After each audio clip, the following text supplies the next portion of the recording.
Bonjour à tous, voici la correction d'un exercice que j'ai donné à faire à mes sixièmes sur le calcul de volume de solides confectionnés à partir de pavés droits. C'est l'exercice 15, page 165 du manuel de sixième dimension. Je rappelle avant de commencer rapidement, parce qu'en fait j'ai déjà expliqué ça dans la vidéo précédente, mais peut-être ne l'avez-vous pas regardé, que un pavé droit est caractérisé par trois mesures.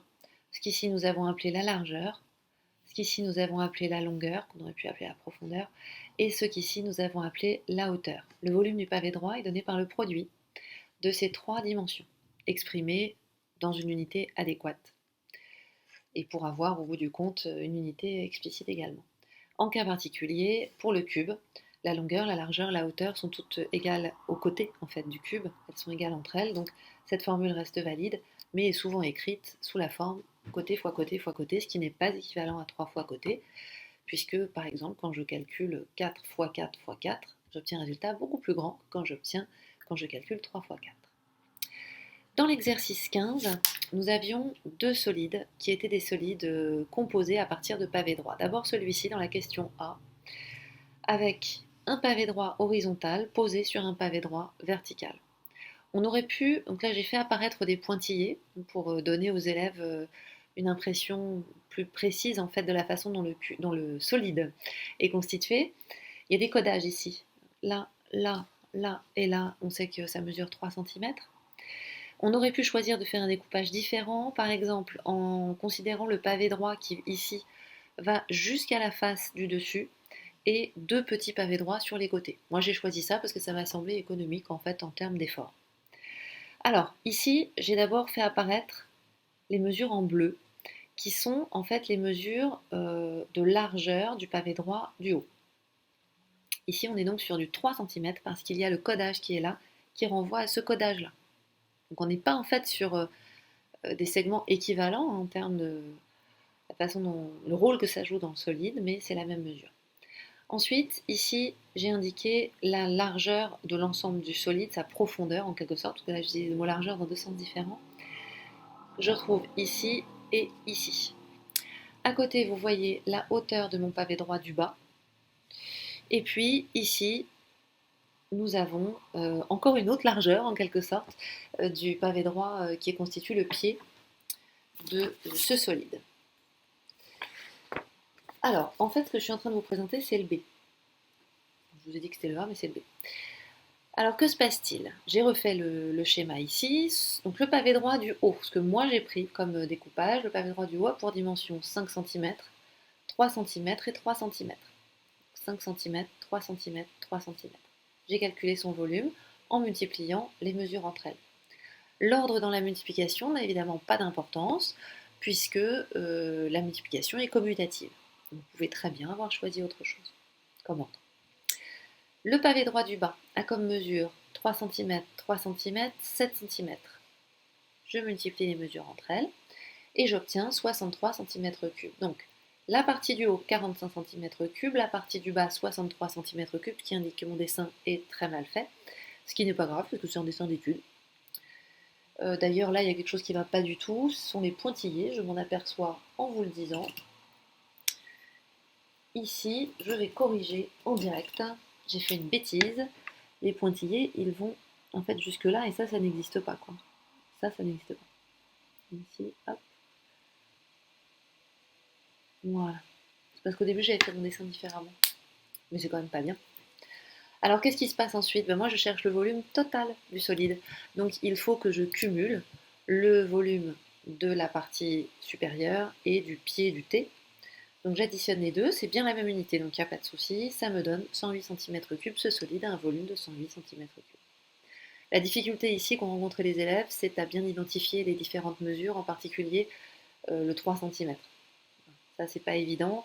Certains élèves ont fait le bon calcul, par exemple, mais en multipliant en fait 5 cm par 3 cm et 3 cm. Alors, ils obtiennent le bon résultat, ils ont l'impression de ne pas s'être trompés, et pourtant, c'est faux. Parce qu'ils ont multiplié les longueurs de deux arêtes qui jouent le même rôle.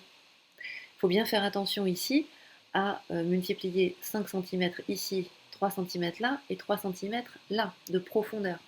Sinon, on n'est pas dans la bonne démarche. Donc ça, c'était pour le B. Alors le A qui a posé plus de problèmes. Voilà à quoi il ressemble le A. Donc ici, j'ai à nouveau choisi un découpage. On pouvait en choisir d'autres. D'ailleurs, une élève avait choisi un découpage différent. Moi, j'ai choisi un pavé droit ici et un là.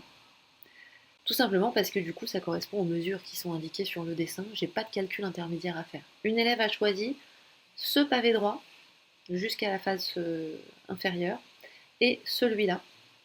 Alors ça l'a obligé en fait à calculer cette mesure-là, c'est pas très compliqué, hein, ça fait 10 moins 3, donc là on a 7 mètres, et à calculer cette mesure-là, c'est pas très compliqué non plus, 5 plus 2, 7, 7 mètres aussi ici verticalement, vu comment là j'ai positionné mon dessin. De toute façon ça donne la même chose, on a fait les deux calculs, ça aboutit, c'est bien la même chose. Comment va-t-on procéder? Alors en fait ici il y avait quand même une difficulté qui a vraiment freiné les élèves, c'est justement l'accumulation de données qui a fait que c'était difficile pour eux finalement de savoir à quoi se rapportait chaque mesure, est-ce qu'ils en avaient suffisamment, est-ce qu'il n'y en avait pas trop, etc. Alors, première chose, regardons d'abord le pavé du bas, parce qu'il a posé moins de problèmes. Le pavé du bas a une longueur, par exemple, de 10 mètres, une largeur de 4 mètres et une hauteur de 2 mètres. Ok, donc là, celui du bas, ça ne va pas poser trop de problèmes. Nous allons calculer, je l'ai fait ici, 3 mètres fois 4 mètres, non, c'est pas celui-là, excusez-moi, c'est celui-là, 10 mètres fois 4 mètres fois 2 mètres, on trouve 80 mètres cubes. Bien. Ça a posé plus de problèmes pour celui du haut parce que les élèves ont eu l'impression de voir ici un carré. Et comme il n'y avait pas de mesure écrite ici directement, ils se sont dit, du coup, je vais faire 3 fois 3 fois 5. Voilà, ça, c'est la majorité qui a fait ça. Alors, j'ai construit ici en Lego, vous savez comme j'aime les Lego, à peu près autant que le chocolat, même si c'est pas du tout le même usage. J'ai construit ce solide. Donc là, comment est-ce que j'ai fait? J'ai pris 2 de haut ici pour les 2 mètres. Bon, c'est pas rigoureux, hein, parce qu'en fait, un picot de Lego ici, ça équivaut pas à une hauteur là. Donc en fait, j'ai pas une unité qui est homogène. J'ai pris 10 picots de long pour les 10 mètres. J'ai pris 4 picots ici pour les 4 mètres. Et puis 1, 2, 3, 4, 5. J'ai 5 étages de Lego pour représenter ces 5 mètres. Et ici, 3. Et bien là, on se rend bien compte que j'ai respecté, hein, avec mes modes de représentation à moi, limités en fait à cause de la nature des Lego, j'ai bien représenté le même solide, mais là pourtant j'ai 4. J'ai 4 picots. Alors pourquoi est-ce que j'ai... D'ailleurs moi dans ma façon de faire, hein, ce que je fais c'est que...